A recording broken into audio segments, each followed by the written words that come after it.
గ్రహించిన వాక్య భాగాన్ని ధ్యానం చేసుకున్నాం.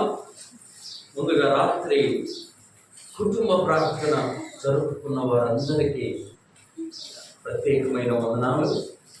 ఒకవేళ ఎవరైనా జరుపుకోకపోతే దయచేసి ప్రతి రాత్రి కుటుంబ ప్రార్థన ఉండాలి మన కుటుంబాలు. ఆమేన్. అది నిజమైన భక్తి. వేకువజామున లేవగానే ప్రభుత్వనే మాట్లాడాలి. ఒకవేళ అలా మాట్లాడిన మీ అందరికీ నా ప్రత్యేకమైన వందనాలు.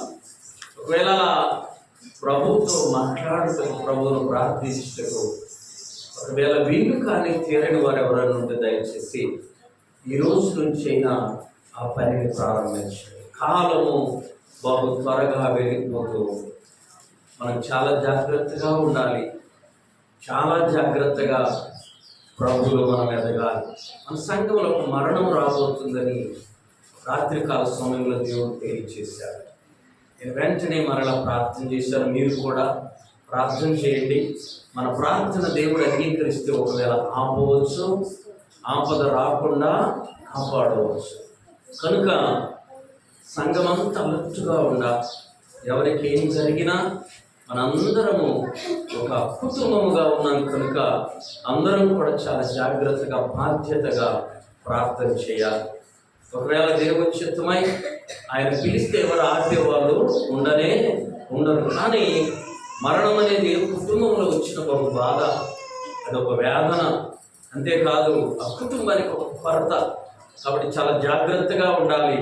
దేవుడు హెచ్చరిస్తున్నప్పుడు మనల్ని మనము సిద్ధపరచుకొని దేవుని సన్నిధిలో సాగిలపడదాం.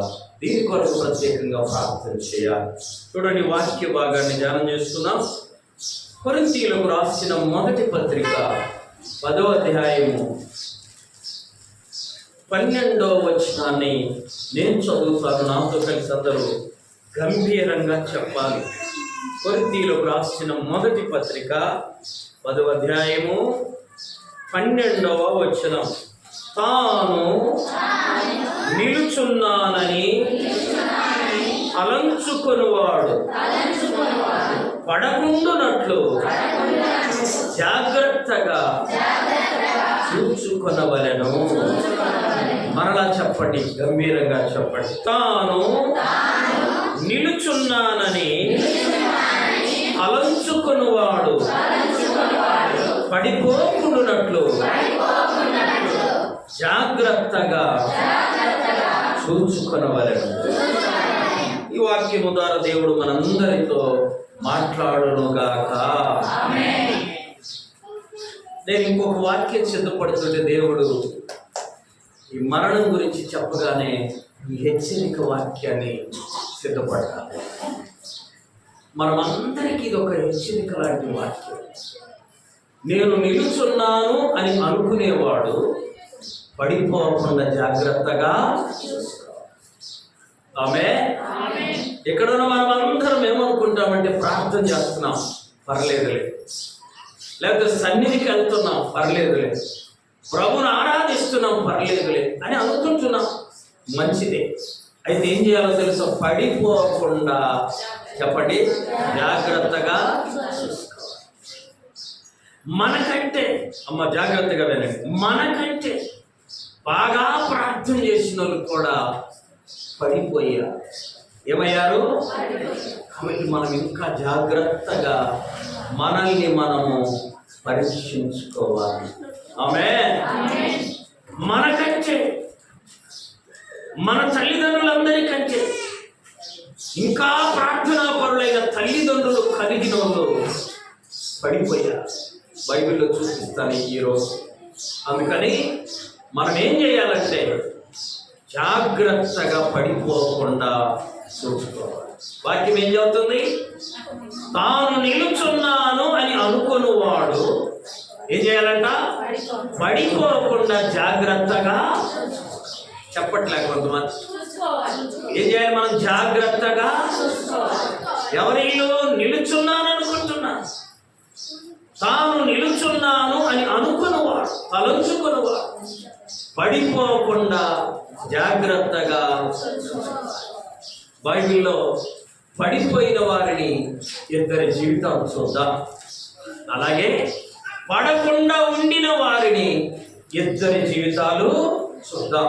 మనం ఎక్కడున్నామో అప్పుడు మనల్ని మనం ప్రశ్నించుకొని ప్రభులో ఆనందించే వారముగా ఉండాలి, సరి చేసుకునే వారముగా. చూడండి, దేవుని యొక్క పరిశుద్ధ గ్రంథంలో అన్ని విషయాలు వ్రాయబడ్డాయి. అందుకని వాక్యాన్ని చాలా జాగ్రత్తగా చదవాలి. వాక్యం బాగా చదివే వాళ్ళు ఎలా ఉంటారంట? మా నీటి కాలువల యోరున నాటబడినదై ఆకు వాడక తన కాలమందు ఫలమించు. అలా ఉంటాం వాక్యం చదివి. ఎవరు చెప్పాల్సిన పని ప్రభు చెప్పారు. వాక్యం బాగా చదవాలి, ప్రార్థన బాగా చేయాలి. అప్పుడు ఏ శోధనున్నా నీ ఇంటి దాకా వచ్చినా నీ ఇంటిలోకి రావడానికి భయపడు. సరే, పడిపోతాం అంటున్నావయ్యా, పడగొట్టేవాడు ఎవడు అని ప్రశ్నిస్తుంటే పేతురు రాసిన మొదటి పత్రిక 5వ అధ్యాయము 8వ వాక్యములో దేవుడు సెలవిస్తూ ఉన్నాడు.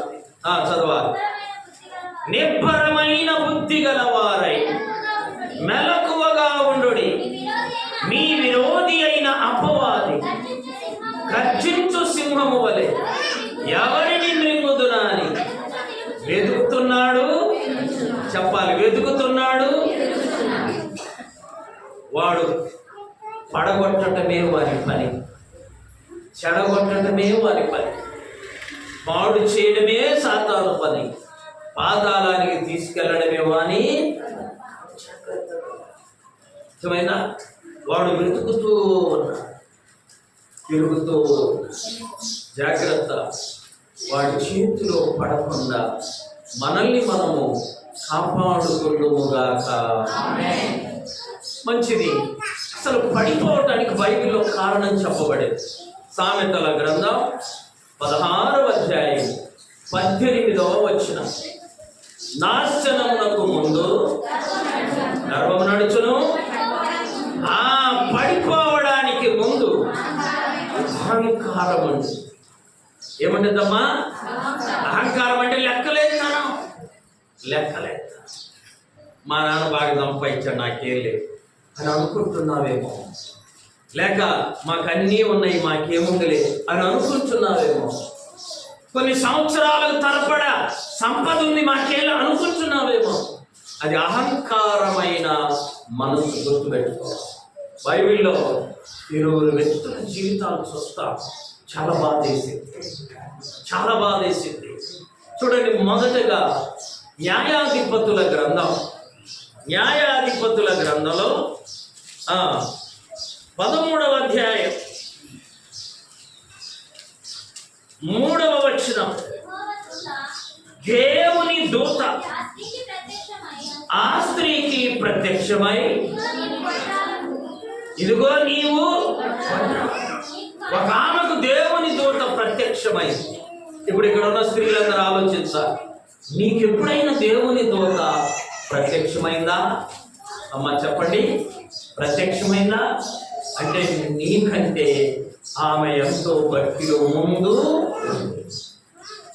ఆమె ఎవరో తెలుసా? సాంసన్ గారి యొక్క తల్లి. సాంసన్ తల్లికి ఎవరు ప్రత్యక్షమయ్యారు? నోరు తెరిచి చెప్పాలి. ఆమె బహు ప్రార్థనా పరురాలు. గుర్తుపెట్టుకోవాలి. సాంసన్ గారి యొక్క తల్లిదండ్రులు ఎలాంటి వాళ్ళమ్మా? ప్రార్థనా పరులు. కాబట్టి దేవుని దూత ఆమె యొద్దకు వచ్చి ఆమెకు ప్రత్యక్షము. ఇప్పుడు చెప్పండి, మనం కూడా ప్రార్థనా పరులం అయితే దేవుని దూత మన యొద్దకు కూడా వచ్చి ప్రత్యక్షము. చూడండి, ఆమెకు ప్రత్యక్షమై కొన్ని మాటలు చెప్పిన తర్వాత 9వ వచనము చదవండి.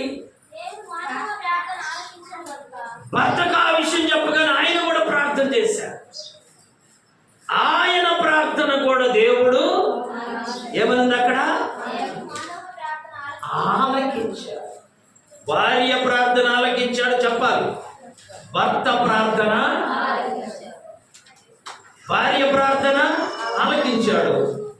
నీకు గొడ్రాలు అమ్మ, నీ కొడుకునిస్తున్నాను, ఇలా ఇలా చేయాలని చెప్పాడు.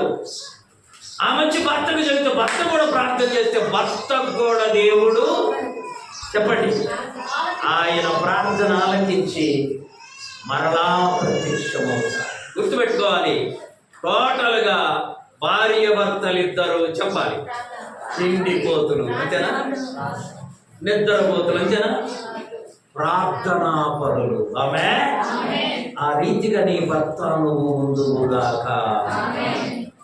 మానోహ ప్రార్థనా పరుడు ఆలకించాడు దేవుడు. మానోహ భార్య కూడా ప్రార్థనా పరురాలు. వాళ్ళిద్దరి ప్రార్థన ఆలకించి గొడ్రాలు అనే నిందను వారిలో నుండి, నీకు నాకు ఏదైనా ఒక కొరతుంటే మనుషులు ఎవరు తీర్చలేదేమో, కానీ మనం ఆరాధించుచున్న దేవుడు ఆ కొరత తీరుస్తాడు. ఆమేన్. వీళ్ళిద్దరికీ కొరత ఉందండి, పిల్లలు లేరనే కొరత. దాన్ని ఎవరు తీర్చలేరు, కానీ దేవుడే వారి కొరతను తీర్చాడు. చూసారా? ఇప్పుడు చెప్పండి, సాంసన్ యొక్క తల్లిదండ్రులు ఎవరు? ప్రార్థనా పరుల జవాబు చెప్పాలి. ఆమేన్. ఏం జవాబు చెప్పాలి? మరి నీ బిడ్డల్ని ఎవరన్నా అడిగారనుకో, నీ పిల్లల్ని ఎవరన్నా అడిగారనుకో, అయ్యా మీ తల్లిదండ్రులు ఏం చేస్తారు? ఏమేమో చెప్తాం, అది కాదు చెప్పాల్సింది. వాళ్ళిరువురు చెప్పండి ప్రార్థనా పరులు. ఆ స్థాయిలో నువ్వు నేను ఉందుముగాక. వీరిరువురి ప్రార్థన ఆలకించిన దేవుడు కుమారుణ్ణి ఇచ్చాడు. మనందరికీ తెలుసు, కుమారుణ్ణి ఇస్తే ఆ కుమారుని కొన్ని ప్రత్యేకతలు ఉన్నాయి.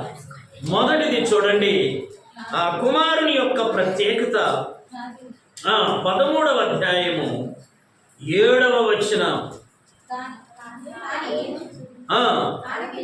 ఆలకింపుము, నీవు గర్భవతివై కుమారుని కందువు, కాబట్టి ద్రాక్షారసమునే గాని మద్యమునే కాని త్రాగకుండుము, అపవిత్రమైన దేనినైనా తినకుండుము. ఆ బిడ్డ గర్భమున పుట్టినది మొదలు చనిపోయే వరకు దేవునికి నాజీరు అనే కాడ ఒకటేసి క్రింద ఏముందో తెలుసా? వ్రతము అని వ్రాయబడి దేవుని కొరకు ప్రత్యేకించబడినవాడు. అంటే ఇప్పుడు సాంసన్ అందరిలాంటి వాడు కాదు, దేవుని కొరకు ఏం చేయబడ్డాడు? నాజీర్ అంటే ప్రత్యేకించబడినవాడు. అందరిలాంటి పిల్లకాయ అది సాంసన్లో ఒకలాంటి అహాన్ని పెంచింది. నేను అందరికంటే ప్రత్యేకమైన. మొదటేంటి? నా తల్లిదండ్రులు బహుగా ప్రార్థన. మనోడు చేయల ప్రార్థన తల్లిదండ్రుల ప్రార్థన మీద ఆధారపడి ఉన్నాడు. వాక్యములో కొరింథీయులకు రాసిన చూడండి, మొదటి పత్రికలోనే 2వ పత్రికలో 12వ అధ్యాయం 14వ వచనంలో ఒక మాట ఉంది. 2వ కొరింథీ ఈ మూడవసారి మీ వద్దకు వచ్చుటకు సిద్ధముగా ఉన్నా, వచ్చినప్పుడు మీకు భారముగా ఉండను. జాగ్రత్తగా చదువు. ఉండను, మీ సొత్తులు కాదు, మిమ్మునే కోరుచున్నా.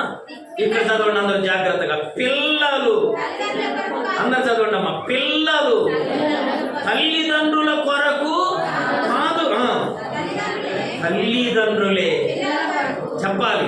తల్లిదండ్రులే పిల్లల కొరకు ఆస్తిని సమకూర్చాలి. ఇక్కడ ఆస్తి గురించే చెప్పబడింది. మనం ఏం సమకూర్చాలో తెలుసా? పరలోక భాగ్యము ఆస్తిని. ఆమేన్. కనీసం ఆలోచించండి. పౌలు గారు అంటున్నాడు, పిల్లలు కాదయ్యా, తల్లిదండ్రులే పిల్లల కొరకు ఆస్తిని సమకూర్చాలి. ఆస్తిని అంటే మనమేమనుకుంటాం, ఈ ఆస్తి ఇదే కాదు, దీనితో పాటు ప్రాముఖ్యమైనది పరలోక సంబంధమైన. దేవుని నామానికి మహిమ కలుగునుగాక. కాబట్టి సాంసన్ గారు అనుకొని ఉంటాడు, నా తల్లిదండ్రులు బహు ఇంకేమి నాకు తక్కువ. అహం సాంసను పడిపోవడానికి మొదటి కారణం నీ ప్రార్థన. నీ ప్రార్థన నీ బిడ్డలను కాపాడుతుంది, కానీ నీ బిడ్డలు కూడా ఏం చేయాలి? ప్రార్థన చేయాలి. ఆమేన్. చూడండి, రెండవది వ్రతము చేయబడిన వాడు, ప్రత్యేకించబడిన వాడు. నేను అందరికంటే ప్రత్యేకించబడిన వాడినని అతను ఒక ఆలోచన ఉంది. మూడవది చూడండి, 13వ అధ్యాయము 25వ వచనం. మరియు యెహోవా ఆత్మ దొర్యాకును మధ్యన అతనిని దేవుని ఆత్మ అతనిలో ఉండి చూసారా? అంటే సాంసను ప్రార్థించకుండానే చెప్పాలి, కష్టపడకుండానే ఏమొచ్చింది ఆయనకు? ఆత్మ వచ్చింది. ఎవరిని బట్టి చెప్పాలి? నువ్వు 10,000 మీ వాడికి, వాడు సంపాదించకపోతే ఆ 10,000 10 నిమిషాల్లో దాచేస్తాడు. వాడు సంపాదించకపోతే, వాడు సంపాదించినవి 5,000 అయినా బహుభద్రంగా చెప్పాలి, ఖర్చు పెట్టుకుంటాడు. అర్థమవుతుందా? శాంసన్ యొక్క తల్లిదండ్రులు బహు ప్రార్థనా పరులై దేవుని యొద్ద నుండి కుమారుణ్ణి పొందుకొని, దేవుని యొద్ద నుండి వ్రతము చేయించబడి, దేవుని యొద్ద నుండి అతనికి కూడా ఏమొచ్చింది? దేవుని ఆత్మ వస్తే బహు సులువుగా దాని విలువ తెలియని వ్యక్తిగా సాంసను దేవుని ఆత్మను కోల్పోయే పనులు చేశారు. అర్థమవుతుందా? మనం కష్టపడి సంపాదించినప్పుడు ఆ డబ్బు విలువ తెలిసింది. కష్టపడకుండా ఏదైనా నీకు వస్తే దాని విలువ చెప్పాలమ్మా కదా. సాంసను కూడా ప్రార్థన చేసి దేవుని ఆత్మను పొందుకోనుంటే దాని విలువ బాగా ఆయనకి ఏమయ్యేది? బాగా అర్థం చేసుకోవాలి. ఒకసారి ట్రైన్లో వెళ్తుంటే మొన్న దొనకొండలో కాస్త డబ్బులున్నాయన కొడుకు. ఎవరి కొడుకుమా? డబ్బులున్నాయన కొడుకు ఇంతవాడు సిగరెట్ కాల్చాడు. కాల్చి ట్రైన్లో ఆ పక్క నిలబడి తాగుతూ ఉంటే ఎవడో వచ్చి పక్కనోడు, ట్రైన్లో సిగరెట్ తాగకూడదయ్యా అని అంటే వాడు ఏమంటాడు? నా ఇష్టము, నా సిగరెట్, ఈ సిగరెట్ ఎంతో తెలుసా అని దాని రేటు చెప్పి, అరే రోజుకి ఎంత ఖర్చు పెడితే ఎట్టరా అని వాడు పక్కోడు అడిగితే ఏమంటాడు తెలుసా? బస్ స్టాండ్లో ఒక రూమ్ అమ్మితే సరిపోతాయిలే అంటూ ఉండేవాడు. మోడీతో బస్ స్టాండ్లో ఒక 7-8 రూములు ఉన్నాయి. వాళ్ళకి ఎన్ని అమ్ముతాడంట? 8 రోజులు వస్తాయి. వాడు సంపాదించాలా, గుర్తుపెట్టుకోవాలి. వాళ్ళ నాన్నోళ్ళు దాని విలువ ఆ వ్యక్తికి.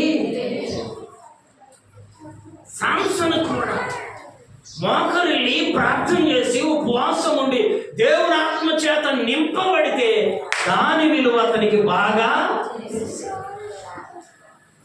చూసారా? దేవుని ఆత్మ చేత నింపబడ్డాడంట. దొర్యాకును తానుకును మధ్య ఆ ఆత్మ అతని రేపుతూ. ఆత్మ కలిగిన వ్యక్తి, అమ్మ జాగ్రత్తగా వినండి, ఆత్మ కలిగిన వ్యక్తి ఆత్మ సంబంధుల యొద్దకే వెళ్ళాలి. ఆమేన్. ఆత్మ లేని వాని యొద్దకు ఆత్మ కలిగినోడు వెళ్ళకూడదు. గుర్తుపెట్టుకోవాలి. 14వ అధ్యాయము చూడండి, 8-9 వచన. మొదటి వచనం, సంసోను తిమ్నాతులకు వెళ్ళి, తిమ్నాతులు ఫిలిష్తీయుల కుమార్తెలను ఒక ఆమెను చూశాడు. ఫిలిష్తీయులు ఎవరు? ఇశ్రాయేలీయులకు శత్రువు. ఫిలిష్తీయులు ఎవరు? సాంసను చేత ఫిలిష్తీయులను ఓడించాలని దేవుడా సాంసను ఆత్మ చేత నింపాడు. అలాంటి వ్యక్తి ఎవరి దగ్గరికి వెళ్ళాడు? శత్రువుల అన్యుల దగ్గరికి. జాగ్రత్త అమ్మా, ఒక్కసారే కదా, రోజుకొక్క మారే కదా అని నీవు అనుకుని అన్యులతో సహవాసం చేస్తే ఒకటి పక్కన 0 అవుతాయి, 2 సున్నాలు అవుతాయి, చివరకు నీ బ్రతుకు 0 అవుతుంది. జాగ్రత్త. ఒక మారు వెళ్ళాడు, అన్య స్త్రీని చూశాడు, ఇంటికొచ్చి చెబుతున్నాడు, నేను ఆ అమ్మాయిని ప్రేమించాను, ఆ అమ్మాయిని నాకు తెచ్చి. ఎన్నిసార్లు వెళ్ళాడు చెప్పాలి? జాగ్రత్త.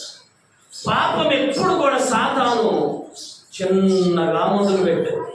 ఆమె ఎలా? మెల్లగా మొదలు పెట్టింది. తొదకు నేను నాశనము. ఒక్కసారి వెళ్ళాడు గాజాకు, ఒకసారి వెళ్ళాడు తిమ్నాతుకు, ఒక్కసారి వెళ్ళాడు అన్య స్త్రీ దగ్గరికి. ఆమెను పెళ్లి చేసుకోవడానికి తీర్మానం చేసుకోవాలి. దేవుడు ఏం చెప్పాడో తెలుసా? అన్యులతో మనము సహవాసము సంబంధము చేసుకోవాలి. చూడండి, అయ్యో ఈ పని చేస్తే నాలో ఉన్న దేవుని ఆత్మ వెళ్ళిపోద్దని కొంచెము కూడా చెప్పాలి, ఆలోచించాలి. అయ్యో నా తల్లిదండ్రులు ప్రార్థనా పరులు, ప్రార్థన లేని కుటుంబముతో నేను సహవాసం చేస్తే ఇబ్బంది అవుద్దనే సంగతి ఆలోచించనే వెళ్ళి ఒకసారి చూశాడు, పెళ్లి చేయమని కూర్చున్నాడు. 8, 9 వచ్చిన 14వ అధ్యాయము. కొంతకాలమైన తర్వాత అతడు ఆమెను తీసుకొని వచ్చుటకు వెళ్ళుచుండగా సింహము కళేబరం, అంటే చచ్చిపోయిన సింహము యొక్క ఆ కళేబరములో తేనె కనపడింది. తేనె తీసుకొని తిన్నాడు. తేనె తీసుకొని, ఎక్కడ తేనెది? చెట్టు మీద ఉన్నది. ఎక్కడుంది? శవములో, చచ్చిపోయిన సింహం శవం. దేవుడు ఏం చెప్పాడమ్మా? నీవు భద్రాలిని, త్వరలో దేవుడిని కొడుకుని పోతున్నాడు, నువ్వు అపవిత్రమైన దేనిని నీవు ఏం ముట్టకూడదు. అమ్మ అందరూ చెప్పాలి, ఏం ముట్టకూడదు మనము? అపవిత్రమైన దేనిని అని దేవుడు చెప్తే వాళ్ళ అమ్మ నాన్న ఖచ్చితంగా అబ్బాయికి ఆ విషయాన్ని చెప్పి ఉంటారు. ఆమె చాలా మార్లు చెబుతా, అబద్ధానికి పోమాకయ్యా, అబద్ధానికి పోమాకయ్య, ఇక్కడికి వెళ్ళమాకయ్య, ఈ పని చేయి మాకయ్య. పిల్లలకి చెప్తామా లేదా? నేనైతే 4 సార్లు, మీరు ఎన్నిసార్లు కానీ ఒక మాట 4 సార్లు. ఎందుకు? మనము జాగ్రత్తగా ఉండాలి అని. అర్థమైందా? ఈ విధంగా సాంసన్ గారి యొక్క తల్లిదండ్రులు చెప్పి ఉంటారు. చెప్పినా మనోడు ఏముంది అతనిలో? నాకు దేవుని ఆత్మ ఉంది, నా తల్లిదండ్రులు ప్రార్థనా పరులు, నేను పుట్టినప్పటి నుండి నాజీరు. అమ్మ మనకు కూడా ఉంది, ఆదివారం ప్రార్థనకి వెళ్తాం, అందరికంటే బాగా ప్రార్థన చేస్తున్నారు, అందరికంటే బాగా పాటలు పాడుతున్నారు, అందరికంటే బాగా ప్రభు సన్నిధిలో కనపడుతున్నా అని చాలా మంది అనుకుంటున్నారేమో. జాగ్రత్త. సంస్థను కూడా అలాగే అనుకొని ఏమయ్యాడు తెలుసా అండి? పడిపోయి. ఏమయ్యాడు? పడిపోయాడు. జాగ్రత్త, జాగ్రత్త. మన ఆత్మీయ జీవితంలో ఎక్కడా కూడా మనం రాజీ పడే పని జీవితంలోకి బహు దెబ్బతీస్తుంది. చూడండి, వాక్యంలో మనం గమనిస్తే 14వ అధ్యాయము 8-9వ వచనం. అతడు ఆ తేనె చాత పట్టుకొని తినుచు వెళ్ళుచు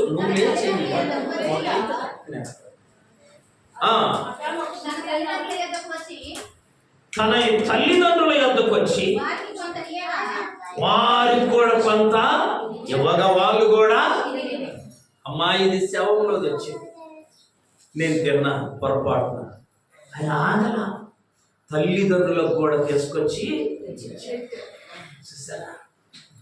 సంసోను ఆత్మను కోల్పోయాడు. మొదట ఏమయ్యాడమ్మా? ఆత్మను. తర్వాత కొడుకు ప్రాణము శత్రువుల చేతి. జాగ్రత్త. నిలుచున్నాను అనుకుంటున్నా, ప్రార్థన చేస్తున్నాను అనుకుంటున్నా, పాటలు పాడుతున్నాను అనుకుంటున్నా, మందిరానికి వస్తున్నాను అనుకుంటున్నా, సైతాను వెతుకుతున్నాడు. చెప్పాలి, తిరుగుతా. ఎందుకో తెలుసా? నిన్ను పడగొట్టాలి. ప్రార్థనకు వచ్చే ప్రతి వారిని పరిశీలన చేస్తాడు.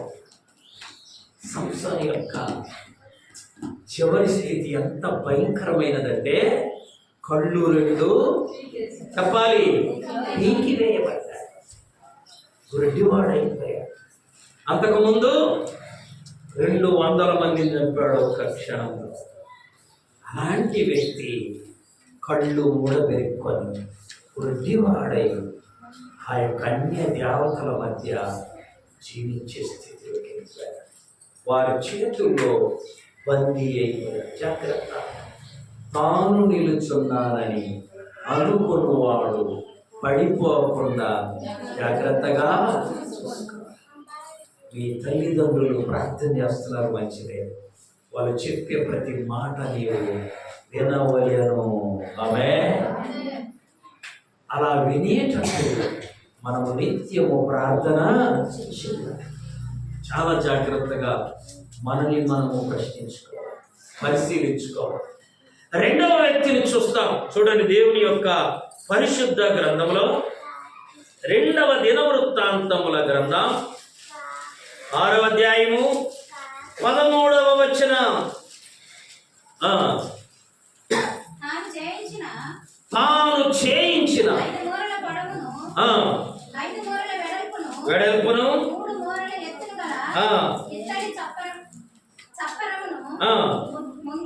ముంగిట ఆవరణమందుంచి కూడి ఉన్న అందరి ఎదుటను ఏం చేశాడు? మోకాళ్ళుని చేతులు ఆకాశము వైపు చాపి. ఎలాగున్నాడు తెలుసా? మోకాళ్ళుని చేతులేమో దేవుని వైపు చాపి. ఎలా ఉందో చూడండి. అలాంటి ప్రార్థనలు ఎప్పుడన్నా చేసావా? దేవుని సన్నిధిలో మోకరిల్లి జనాల మధ్య, సమాజము మధ్య, అంటే అందరి ముందు ఏం చేశాడు ఆయన? మోకాళ్ళు ఉన్నాడు, 2 చేతులు ఆకాశం వైపెత్తి ప్రార్థన చేశాడు. ఇప్పుడు చెప్పాలి, ఈయనెవరో తెలుసా? సొలొమోను. సొలొమోనుకి ఏ అలవాటు ఉంది?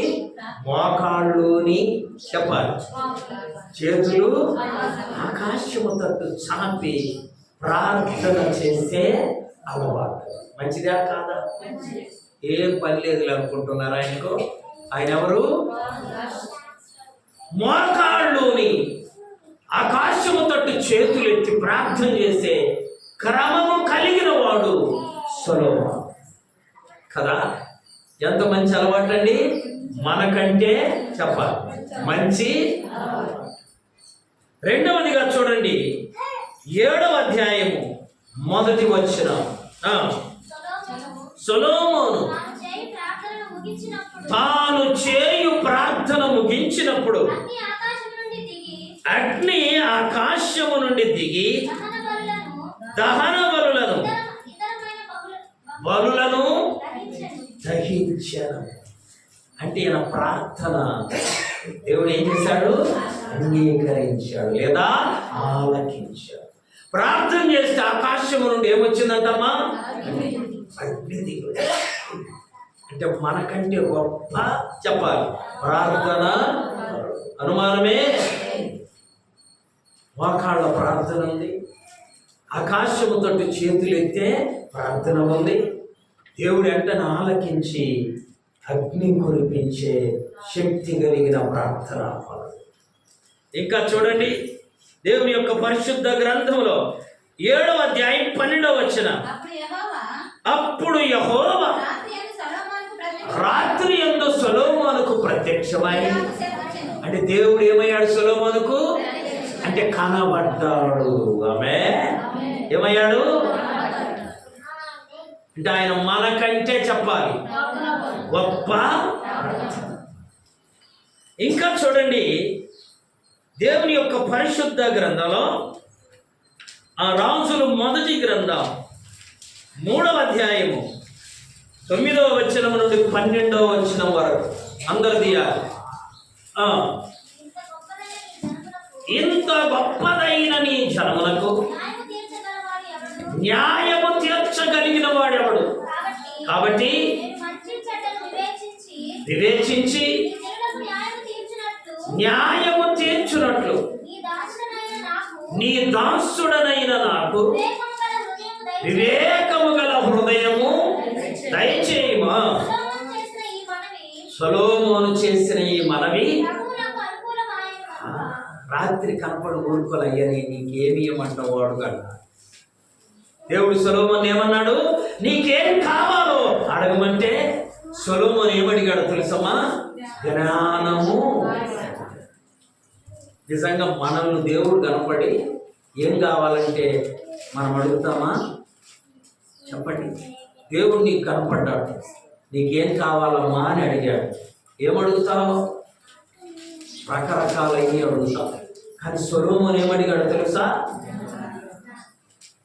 12వ వచనంలో రాయబడింది, నీవు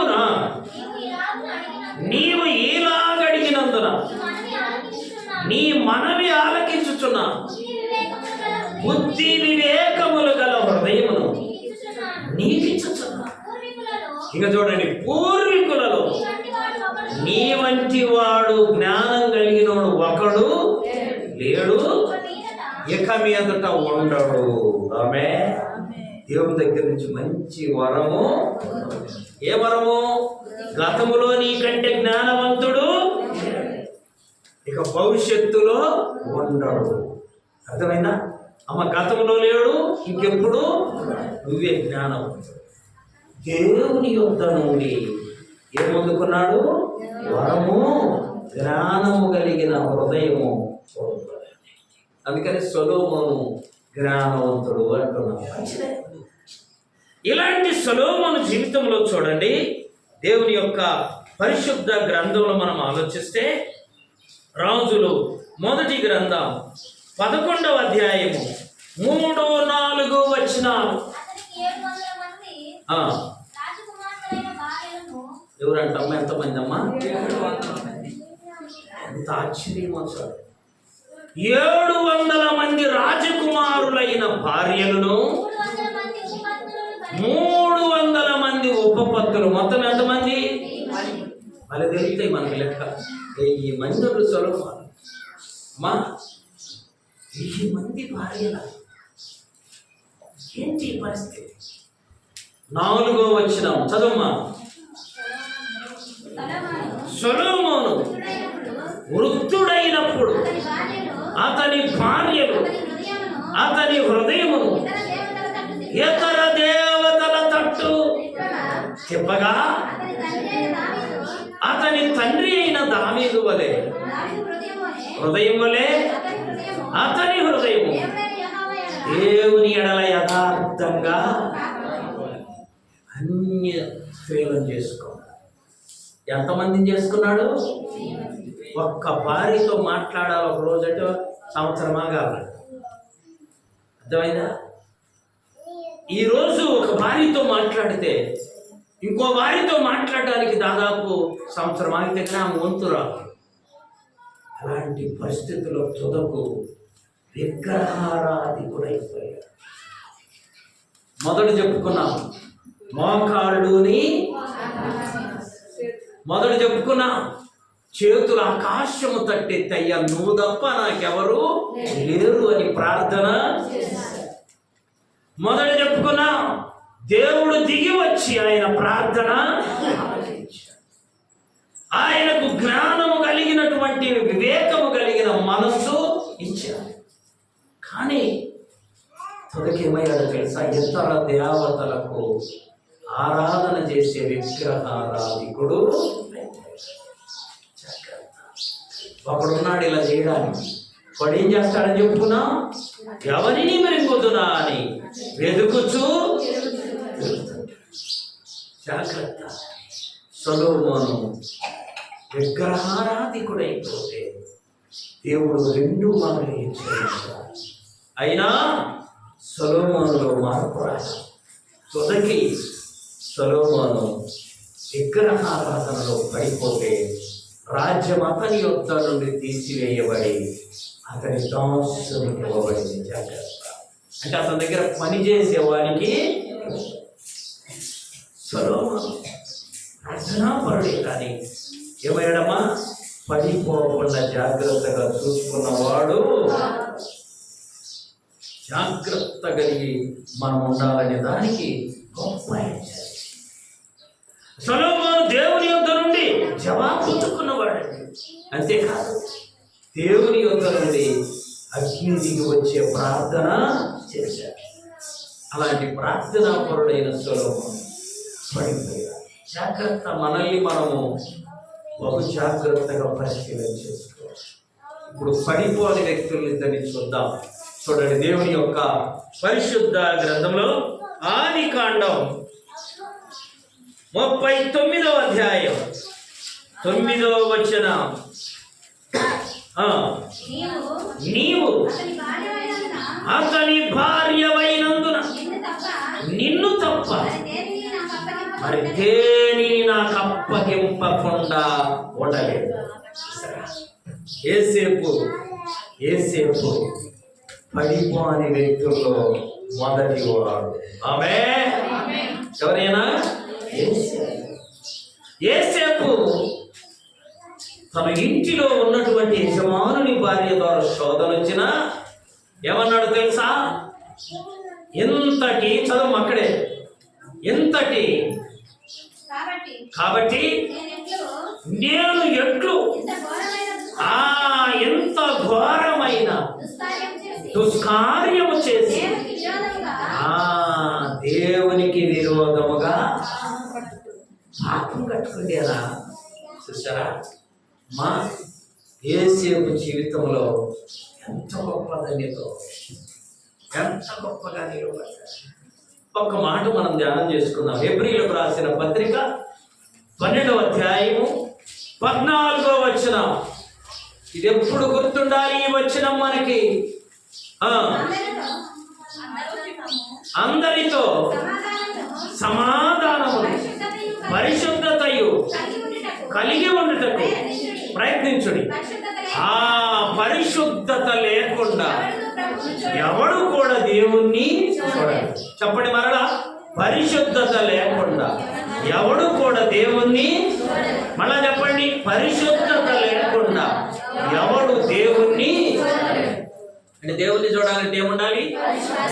యేసేపులో పరిశుద్ధత. ఎంత గొప్ప శోధన.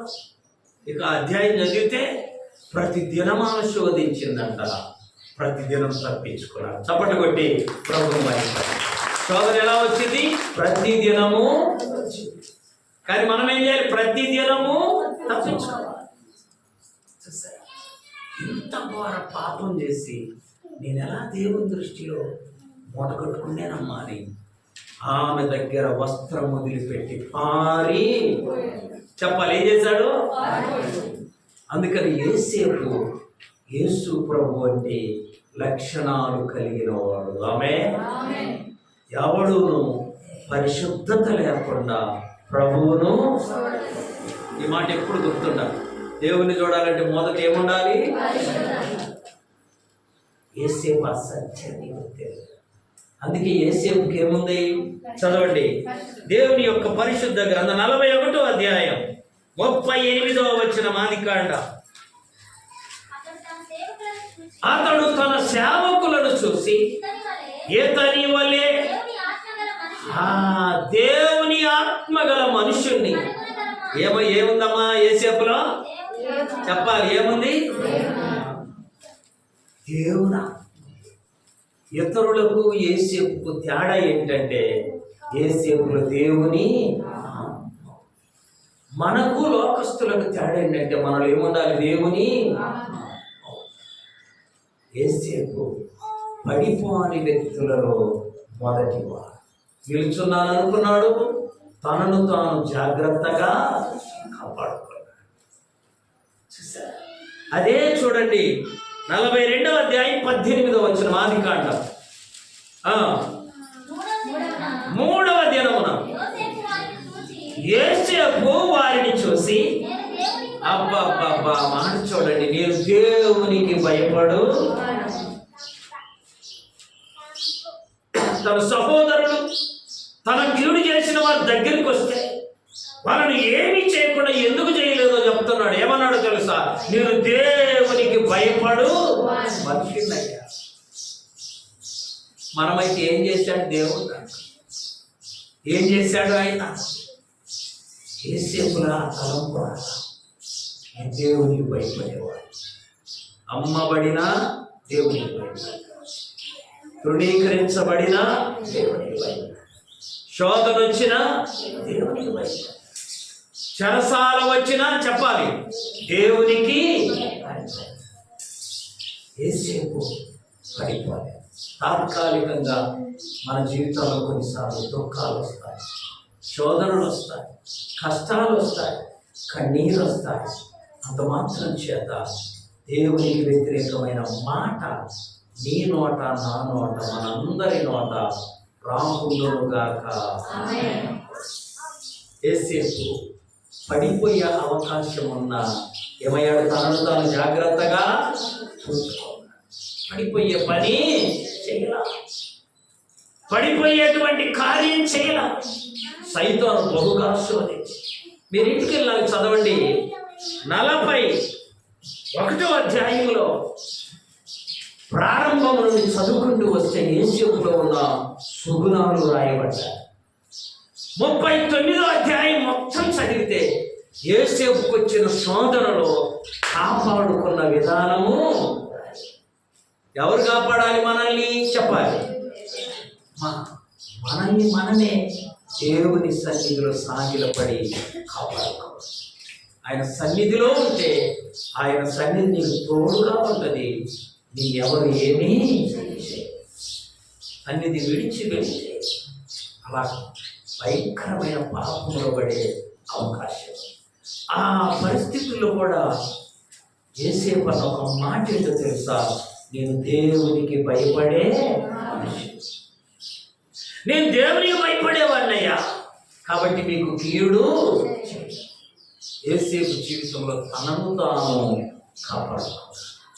ఇంకొక వ్యక్తిని చూస్తాం, చూడండి. దానియేలు గ్రంథం 1వ అధ్యాయం 8వ వచనం.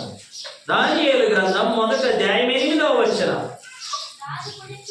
రాజు భుజించు భోజనమును పానము చేయి ద్రాక్షారసము పుచ్చుకొని, అందరూ చెప్పండి ఈ మాట, తన్ను అపవిత్రపరచుకొనకూడదని దానియేలు ఏం చేసుకోకూడదు అనుకున్నాడు?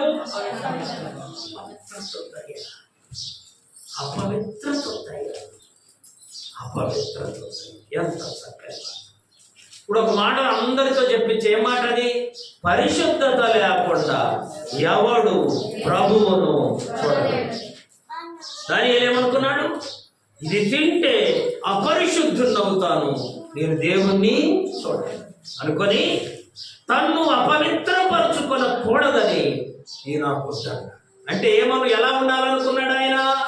పరిశుద్ధంగా ఉండాలి. పరిశుద్ధంగా ఉంటే ఎవరిని చూస్తాము?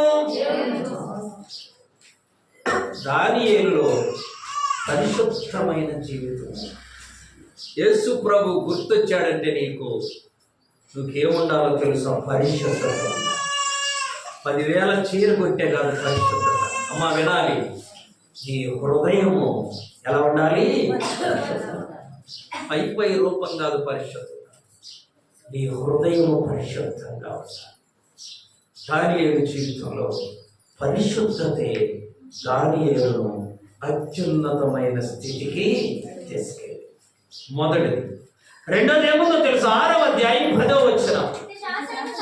ఇట్టి శాసనము సంతకము చేయబడినని దానియేలు తెలుసుకొనినను అతడు తన ఇంటికి వెళ్ళి యథాప్రకారం అనుదినము ముమ్మారు. చూసారా, దానియేలులో ఉన్న 4 లక్షణాలు చాలా మార్లు చెప్పుకున్నాం. అనుదినము, ముమ్మారు, మోకాళ్ళుని. ఎవడొస్తాడు?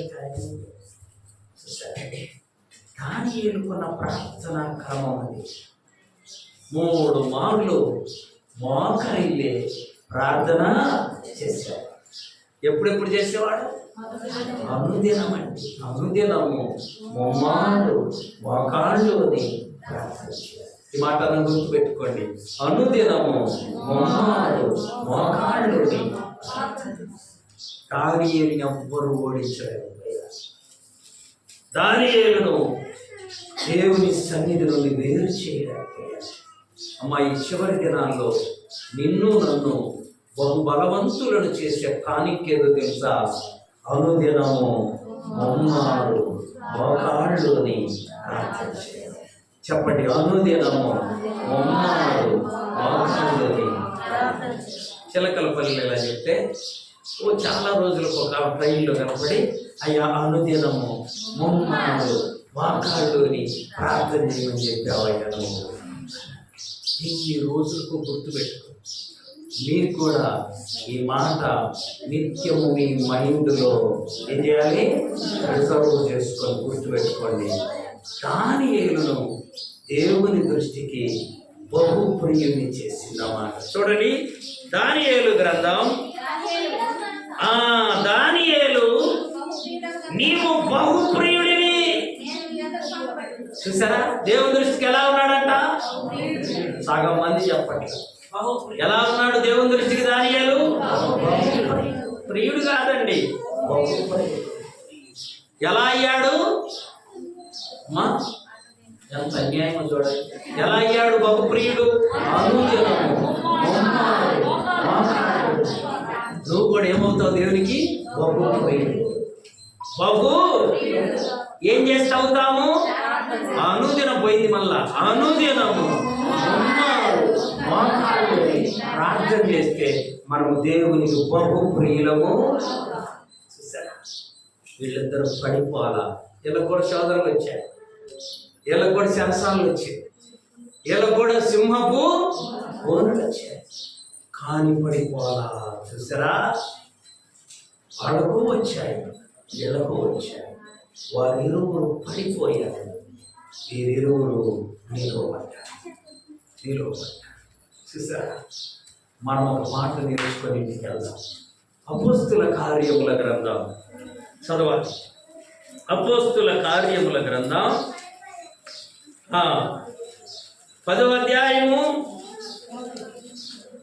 34-35 వచనాలు. దేవుడు ఏం కాదంట? దానియేలుకి ఇచ్చాడు. మాకెందుకు ఇతను అనుకుంటుర్రేమో. అమ్మా, దేవుడు పక్షపాతి. పక్షపాతి అంటే ఒకరికి సాయం చేసి ఇంకొకరికి చేయకుండా ఉండడం. దేవుడు అలాంటి వాడు. చెప్పాలి. నిజముగా గ్రహించి ఉన్నా. ఎక్కడెక్కడంట? ప్రతి జనములోను ఆయనకు భయపడి నీతిగా నడుచుకుని వారిని ఆయనకు భయపడితే, నీతిగా నడుచుకుంటే ఆయన నిన్ను నన్ను కూడా అంగీకరించేవాడు.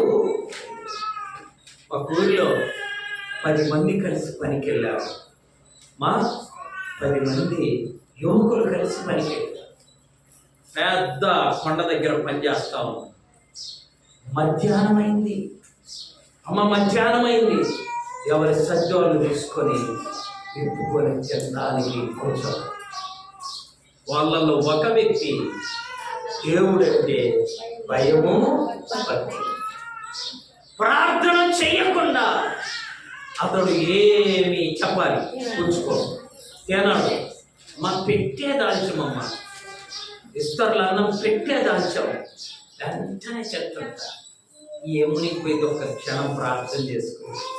అమ్మ నీ ముందు పెట్టింది ఎవడన్నా తింటాడా చెప్పండి. ఎందుకు ప్రభు స్తుతులు చెల్లించి తింటే ఎంత సంతోషం. 9 మంది తింటా ఉన్నారు. ప్రభువు నమ్ముకున్న ఈ యవనుడు ఒక్కడు ఏం చేస్తాడో తెలుసా? ఇంతలో ఒక కుక్క వచ్చి అతను ప్రార్థన చేసేటువంటి ఆ వ్యక్తి యొక్క భోజనపు సర్ది తీసుకొని పరిగెత్తాడు. 9 మంది ఆ కుక్కను అగిలించిన వారు వింటున్నారా? ఇతను ఆమేన్ అని కళ్ళు తెరిచి చూస్తే సద్ది మూట ముందు ఏదని చెప్పాలని చూస్తే కుక్క తీసుకొని వెళ్తాడు. లేచి పరిగెత్తుకుంటూ అక్కడికి వెళ్ళి ఆ కుక్క దగ్గర ఉన్న ఆ సద్ది మూట తీసుకొని వచ్చేలోపే ఆ కొండ కాస్త తిరిగి పైన పడింది. 9 మంది ప్రార్థన చేసిన వ్యక్తిని దేవుడు కాపాడాడు. అమ్మాయి కడవరి దినం భయంకరమైన సైతాను పడగొట్టడానికి ప్రయత్నము. నీ కాడ వీలు కాకపోతే నీ బిడ్డలన్నా, వాళ్ళ దగ్గర వీలు కాకపోతే వాళ్ళ మనవాళ్ళనన్నా. నిన్న ఒక ఆయన చూడండి, ప్రార్థన చేశాయి. ప్రార్థన అన్నీ రెడీ చేసుకొని చర్చికి వెళ్దామని ఇంట్లోకి వెళ్ళేసరికి పొలగేసి ఆ బండిలో వేసాడు. పెట్రోల్ బండి, అమ్మ మోటార్ సైకిల్ బండికి మూత తీసి అగ్గి పొలగేసి ఇంకా ప్రార్థన చూసారా? ఇలా భయంకరంగా తయారయ్యారు. సైతాను నీలో ఛాన్స్ లేక వినాలి, నీ బిడ్డల్లో ప్రవేశిస్తుంది. నీ బిడ్డల్లో ఛాన్స్ లేకపోతే నీ మానవాళ్ళల్లో అగ్గిపెట్టి తేవడం ఏంది? మా ఆడ పెట్రోల్ ఉంటుందని తెలవడం ఏంది? ఈ సందులో ఆయన వాళ్ళ ప్రార్థనకి ఈడుకోవాలి. చూసారా? ఎవరిని మృంగుదునా అని చెప్పాలి. ఎదుగుచు వాడి చేతిలో పడకుండా ఉండాలంటే మనం జాగ్రత్తగా ఉండాలి, జాగ్రత్త కలిగి ఉండాలి. చూసామా? ఇద్దరు ప్రార్థనా పరుల నుండి వచ్చారు. సొలొమోను తండ్రి ఎవరు? రేపు చెప్పుకున్నాను. దావీదమ్మా కదా. దావీదు ఎన్ని మార్లు ప్రార్థన? ఎంత మంచి ప్రార్థనా పరులైతే మనోడు 1000 మందిని చేసుకో. ఎంతమందిని? తుదకు అన్య స్త్రీలు విగ్రహారాధన. మానోహ భార్య గొప్ప ప్రార్థనా పరులు. మనోడు మాట విన్నవాడు. చూసారా? ఏసేపు ప్రార్థనా పరుడిగానే ఉన్నాడు. దేవుడు అంటే భయము కలిగి ఉన్నాడు. చక్కగా నిలబడ్డాడు. పరాయి దేశములో జాగ్రత్తగా వినండి. వాళ్ళ దేశం కాదు, వాళ్ళ మనుషులు, వాళ్ళ జనాలు, వాళ్ళ భాష. పరాయి దేశంలో దేశానికి ఉన్నతమైన అధికారులు. ఎలా? దేవుడంటే భయము అలవర్చుకుందాం. అప్పుడు మనం పడిపోకుండా ఉండడానికి అవకాశము. దానియేలు వలె మనము కూడా చెప్పాలి. 4 పనులు చేయాలి. ఏమేమి ఏవి? అనుదినము ముమ్మారు మోకాళ్ళుని నిన్ను మించినోడు ఈ భూమి మీద ఎవడు? ఆమేన్. ధన్యత దేవుడు మనందరికీ, మన కుటుంబాలకు దయచేయును గాక. మోకరించండి, ప్రార్థన చేసుకున్నాం.